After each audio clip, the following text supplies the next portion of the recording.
Here we go again. Misfiring like crazy.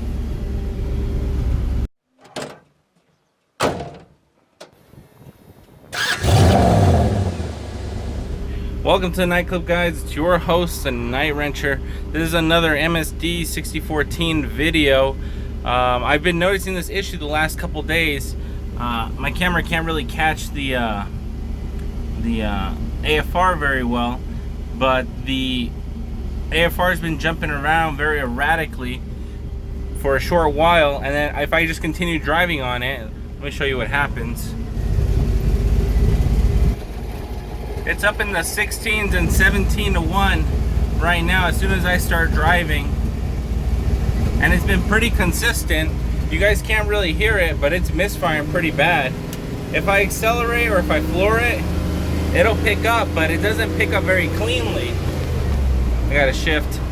So I'm gonna show you guys what I've been doing right now to cure this issue, and I don't know why it's happening, but it usually goes away right away if, let me pull over.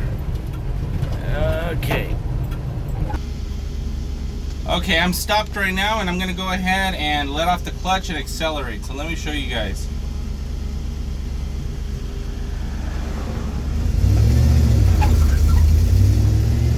Quickly jumps up to about 16, 18 to 1. So let me shut it off. I'm just gonna shut it off. Turn it back on. Engine's running a lot cleaner. Not shuddering anymore as soon as my AFR. Now it's hovering around 10 to 1, which is more normal. So now if I let off the clutch, it goes up to about 14, 15 to 1. And it doesn't seem like a very big improvement, but 15 to 1, your engine probably won't misfire. 14 to 1, your engine probably won't misfire either.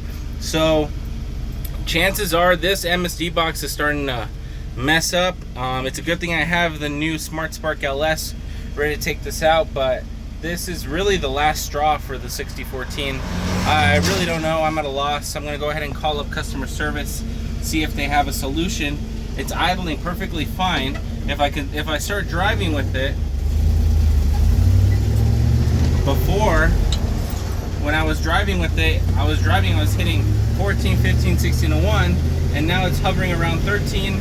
If I accelerate quickly, 14 to 1, and no more than 14 to 1, and I'm back on the road.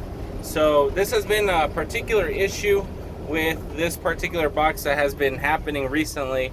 So there's definitely something wrong with it. I'm going to be sending this one back to MSD, but when I remove it, I'm probably going to install the Smart Spark LS. So this is just a quick video. I'm in the middle of work right now, but it started acting up right now when I took off from work, and it only happens when I first start it. So I could probably turn it off, turn it back on, turn it off, and eventually it'll trip and it'll be all messed up. So that's the end of this video. I'll see you guys all in the next one.